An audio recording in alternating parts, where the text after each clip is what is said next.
मिनश्शैतानिर्रजीम बिस्मिल्लाहिर्रहमानिर्रहीम। हम नबी अकरम सल्लल्लाहु अलैहि वसल्लम के इल्म से मुताल्लिक अहादीस को पढ़ रहे थे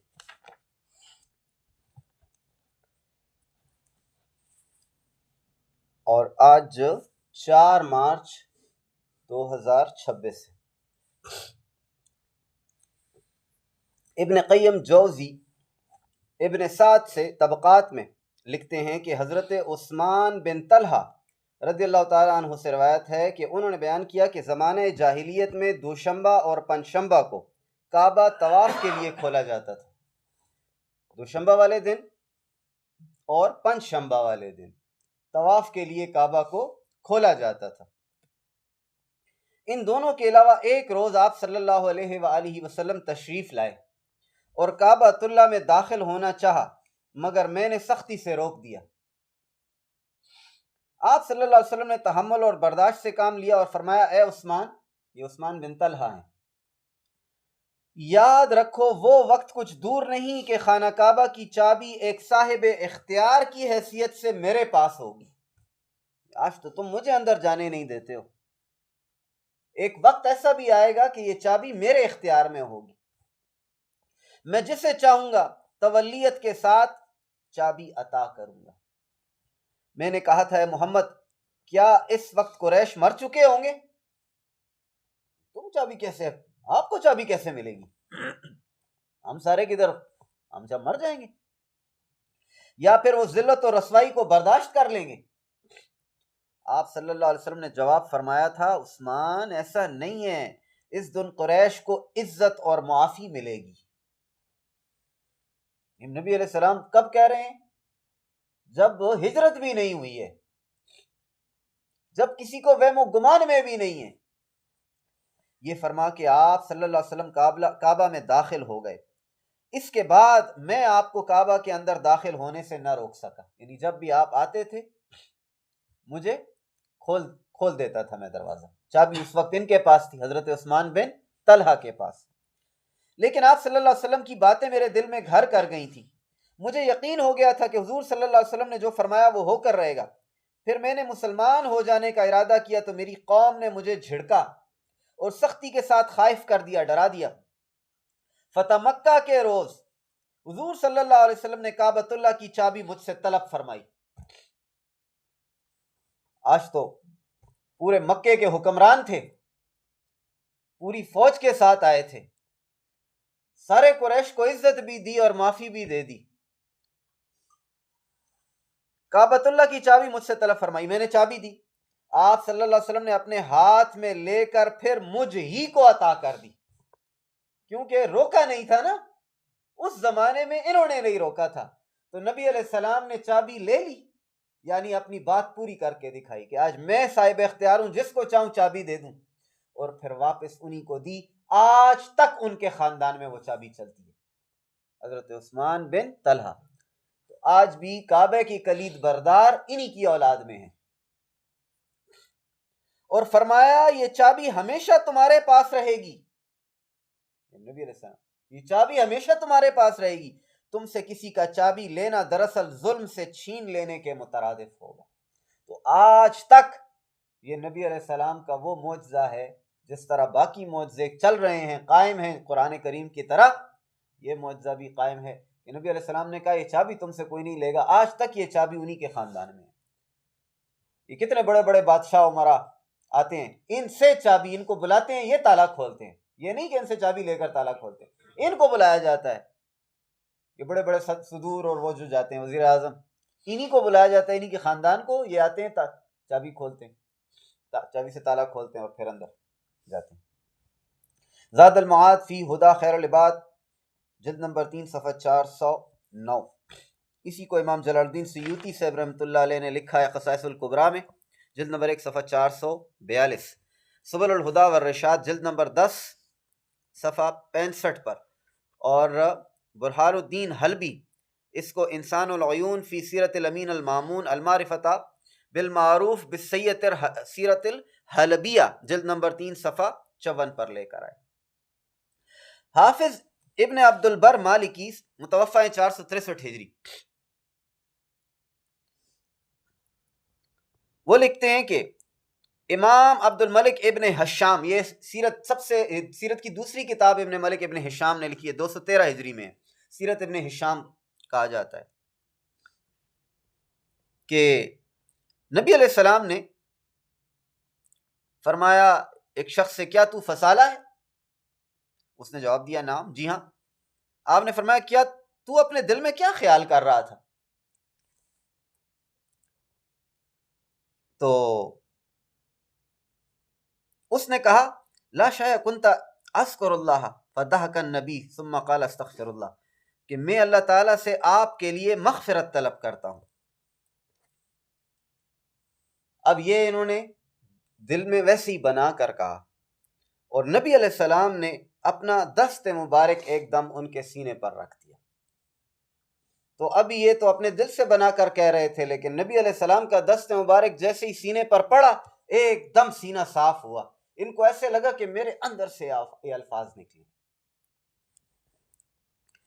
और फरमाते हैं कि आपने अपना दस्त मुबारक मेरे सीने से नहीं हटाया था कि मुझे आपकी जात कायनात की हर शय से ज्यादा महबूब हो गई। ऐसा दिल साफ किया। सीरत नबविया, सीरत इब्न हिशाम, जिल्द नंबर 5 सफ़ा 80। और भी बहुत सारे अल इक्तिफा में इसको लेकर आए हैं। इमाम अर्रबी सुलेमान बिन मूसा अल उंदलसी, इब्न क़य्यम जोज़िया ज़ादुल मआद में लेकर आए हैं। हाफिज़ इमादुद्दीन इब्न कसीर जो हैं सीरत नबविया में लेकर आए हैं। अखरज अल बज़ार, इमाम बज़ार ने रिवायत किया, अबू नुऐम ने, इमाम बैहक़ी ने, अन दाहिया रदियल्लाहु ताला अन्हु, हज़रत दाहिया कल्बी रदियल्लाहु ताला अन्हु से, कि जब नबी अकरम सल्लल्लाहु अलैहि वसल्लम ने शहंशाह ईरान को गिरामी नामा लिखा, तो उसने सनआ के गवर्नर को धमकी आमेज खत लिखा। आपका खत वहां पहुंचा, उसने सनआ के गवर्नर को लिखा, यमन के, और कहा, क्या तुम मेरी तरफ से इस शख्स का बंदोबस्त नहीं करोगे जो तुम्हारे इलाके में जाहिर हुआ और अपने दीन की दावत देता है?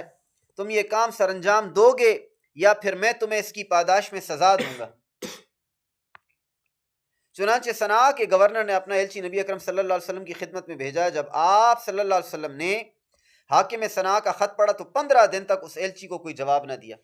फिर आपने उस एलची और उसके साथियों को फरमाया, तुम अपने हाकिम के पास चले जाओ, उसे बताओ कि मेरे परवरदिगार ने तुम्हारे हुक्मरान को कत्ल कर दिया है। 15 दिन इंतजार करवा कर ये जवाब भिजवाया।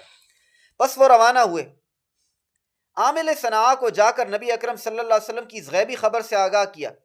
हजरत दाहिया कल्बी फरमाते हैं, कुछ अरसे के बाद ये खबर आ गई कि उसी शब कसरा को कत्ल कर दिया गया जिस शब नबी अलैहिस्सलाम ने फरमाया था। हुज्जतुल्लाहि अलल आलमीन फी मौजज़ात सय्यदुल मुरसलीन सफ़ा 373, मजमू ज़वाइद जिल्द नंबर 8 सफ़ा 290। इसी को इमाम बैहक़ी लेकर आए हैं दलाइलुन नबुवा जिल्द नंबर 4 सफ़ा 390 में, और तबक़ात इब्न साद में जिल्द नंबर 1 सफ़ा 260 पर। तो ये मैंने कुछ हदीस आपको बताई जिसमें नबी अकरम सल्लल्लाहु अलैहि वसल्लम के इल्म गैब का बयान था। अब नबी अकरम सल्लल्लाहु अलैहि वसल्लम की ये शान है कि आप जानते हैं, तो अभी जरा ये भी सुनिए।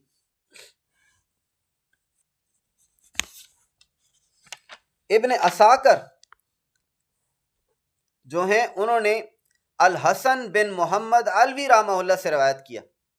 उन्होंने कहा, बचपन में मैं कूफा की जामे मस्जिद में था, जबकि करामता ये रवाफिजा के एक खास ग्रुप था, और ये करामता वो लोग थे जिन्होंने काबे को गिराया था, उसके कुछ हिस्से को, और हिजर अस्वद को उखाड़ कर ले गए और एक काबा अपने इलाके में बनाया था, और वहां जाकर उस हिजर अस्वद को नस्ब किया और वहां तवाफ किया करते थे।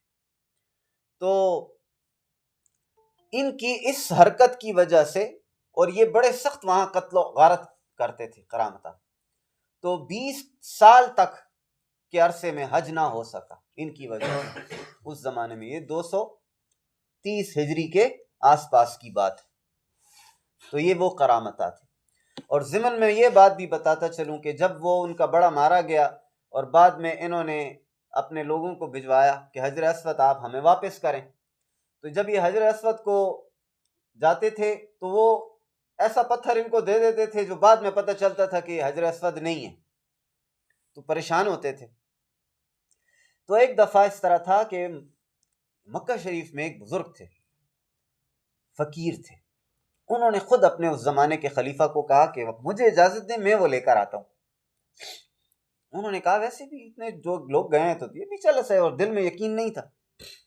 वो चले गए, वहां जाकर तो उनको कहा कि हजर अस्वद लेने आया हूं। उसने उसी तरह मुस्कुरा के कहा हाँ हाँ ले जाओ।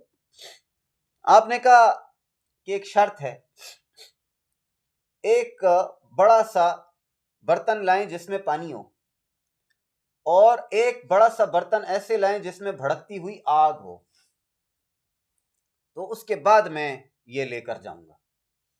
उसने मंगवा लिया। जिस वक्त वो दोनों आए और वो पत्थर लेकर आए तो आपने एक पत्थर को उठाया जो उसको दिया गया था और वो पानी में डाल दिया। जैसे ही पानी में डाला साथ ही कहा ये हजर अस्वद नहीं है। बड़ा हैरान हुआ। उसने एक और पत्थर मंगवाया, आपको दिया, आपने फिर वो पानी में डाला, साथ ही कहा ये हजर अस्वद नहीं है। अब उसके दिल में तजस्सुस पैदा हुआ, इसको पता कैसे चलता है कि ये हजर अस्वद नहीं है। तो असल मंगवाया। आपने उसको उठाया और पानी में रखा और साथ ही बाहर निकाल के कहा यही है। अब वो और भी हैरान हुआ। फिर वही हजर अस्वद उठाकर आग में डाल दिया और काफी देर खड़े रहे। उसके बाद फिर उस हजर अस्वद को निकाला और कहा कि कोई शक नहीं कि यही हजर अस्वद है। बड़ा हैरान हुआ। उसने कहा मैंने तो बड़े लोगों को धोखा दिया है और मुझे पता है कि यही हजर अस्वद है, तुम्हें कैसे पता चला? उसने कहा मुझे ये पता है कि नबी अकरम सल्लल्लाहु अलैहि वसल्लम ने फरमाया है जन्नत से आया है, ये पत्थर जन्नत से आया है। तो जन्नत से जो चीज भी आएगी दुनिया की किसी चीज का असर उस पर नहीं होगा। तो मैंने इसलिए इसको उठा के पानी में रखा कि अगर पानी में ये डूब गया तो इसका मतलब पानी इस पर गालिब आता है।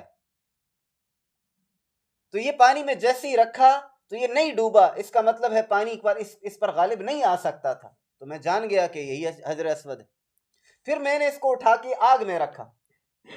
तो इससे पहले पत्थरों को रखता था तो वो गर्म होते थे। इस पत्थर को मैंने आराम से उठाया और इसमें जरा बराबर भी गर्मी नहीं थी, क्योंकि आग जहन्नम के जो आग है ये जन्नत की किसी चीज पर असर नहीं कर सकती। उसने कहा ले जाओ।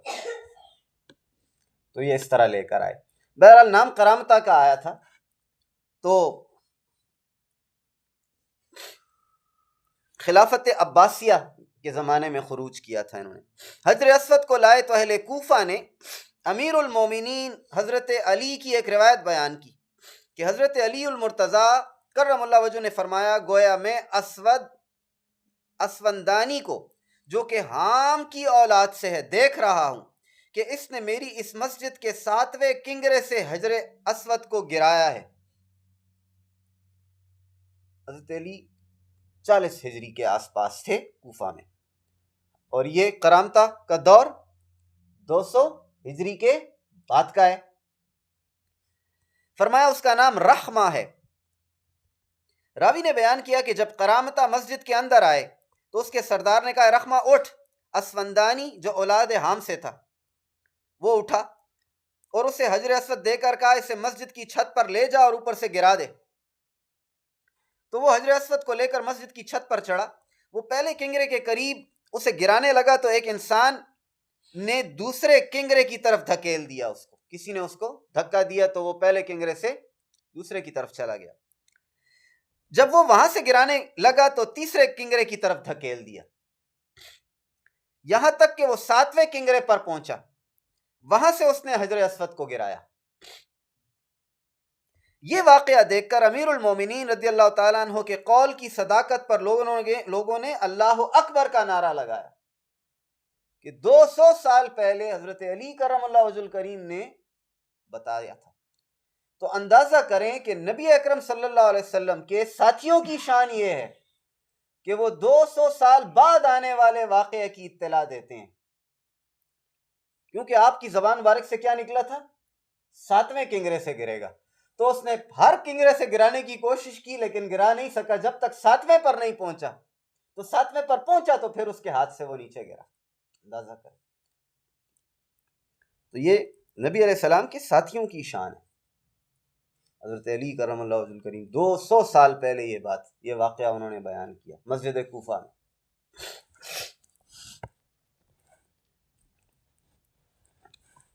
अच्छा जी, ये खसाइसुल कुबरा जिल्द नंबर 2 सफ़ा 273, और इसको इमाम इब्ने असाकर ने तारीख़ मदीनत व दमिश्क में भी जिक्र किया है।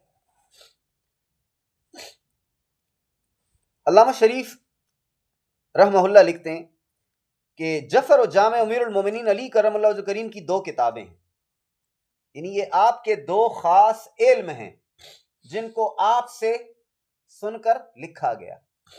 क्या नाम है जी? जफ़र, और दूसरे का जामे।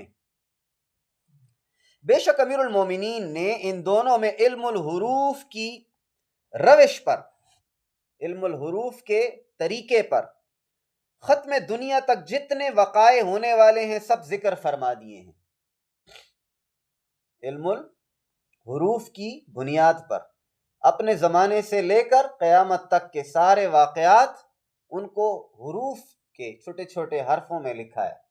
यानी जिसको ये इल्म आता होगा वो जैसे ही पढ़ेगा उसको वाक़े की निशानदही हो जाएगी, जिसको नहीं आता उसके लिए छोटे छोटे हर्फ हैं और बिखरे हुए हैं, उसको समझ नहीं आएगी, बस आगे पीछे हर्फ लिखे हुए हैं। उनकी औलाद अमजाद से आइम्मा मशहूरीन रज़ियल्लाहु ताला अन्हुम उन किताबों के रमूज पहचानते हैं और उनसे अहकामात लगाते हैं। वो उनके ख़ानदान में वो चीज़ चल रही थी और वो उनके घर वालों को पता था कि इससे फैज़ कैसे लेना है, इक्तिसाब कैसे करना है, फ़ायदा कैसे उठाना है, समझना कैसे। मामून रशीद ने जब इमाम अली रज़ा इब्न इमाम मूसा काज़िम रज़ियल्लाहु ताला अन्हु को अपने बाद वलीअहद किया और खिलाफतनामा लिख दिया, तो इमाम रज़ियल्लाहु ताला अन्हु ने इसके कबूल में फरमान बना में मामून रशीद तारीर फरमाया। उसमें इरशाद फरमाते हैं, तुमने हमारे हक पहचाने जो तुम्हारे बाप दादा ने न पहचाने, इसलिए मैं तुम्हारी वलीअहदी कबूल करता हूं। मगर जफर और जामे बता रही है कि यह काम पूरा न होगा।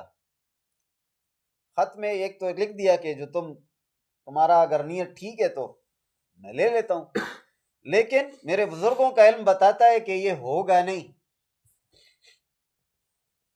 चुनांचे ऐसे ही हुआ, और ये जो इमाम अली रजा हैं, ये मामून रशीद की जिंदगी में ही इनको शहादत मिली।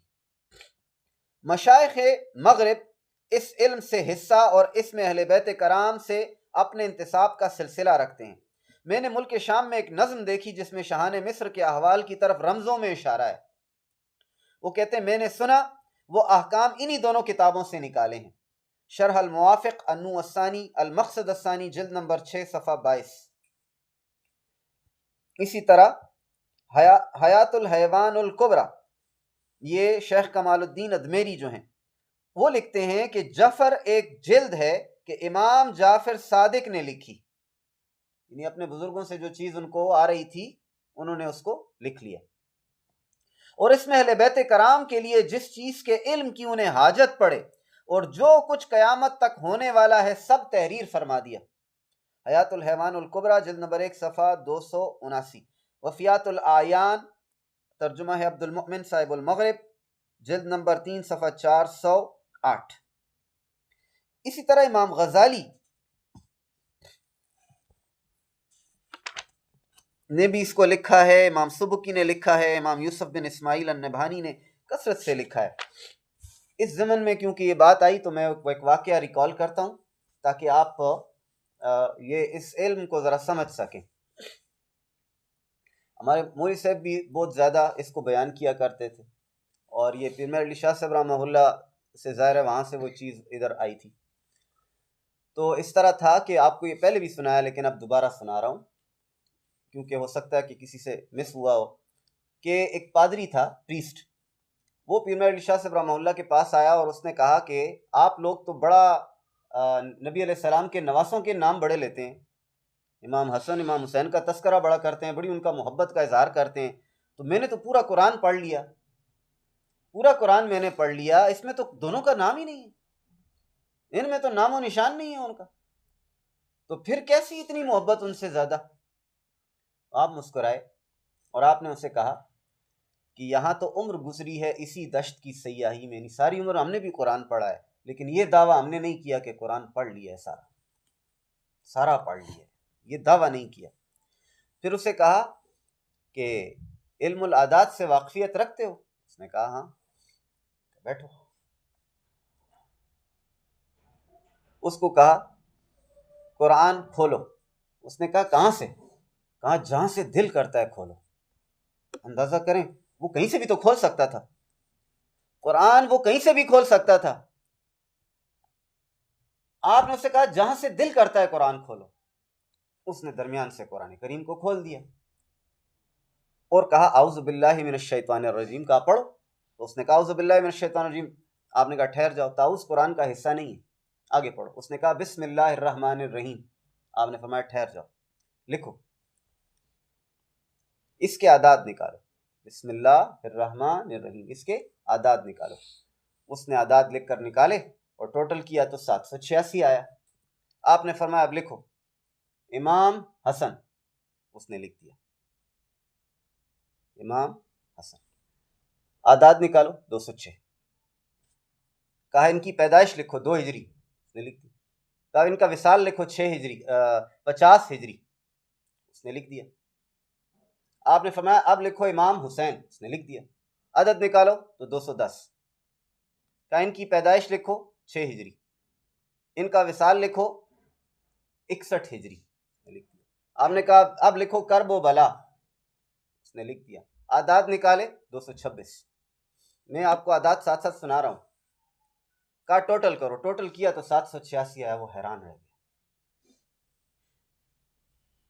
आपने फरमाया मुझे और तो कुछ नहीं, लेकिन इतना पता चल गया बिस्मिल्लाहिर्रहमानिर्रहीम से कि कोई इमाम है, नाम उसका हसन है, पैदा हुआ है 2 हिजरी को, विसाल हुआ है 50 हिजरी में, कोई इमाम है, नाम है उसका हुसैन, और कुछ नहीं जानते हैं। पैदा हुआ है 6 हिजरी को, विसाल हुआ है 61 हिजरी को। करबो वाला कुछ है, पता नहीं है कि क्या है, लेकिन कुछ है, चलो आगे पढ़ो। उसने कुरान बंद कर दिया। कहा मुझे पता नहीं था कि मुसलमानों ने इस किताब में इतनी रिसर्च की हुई है।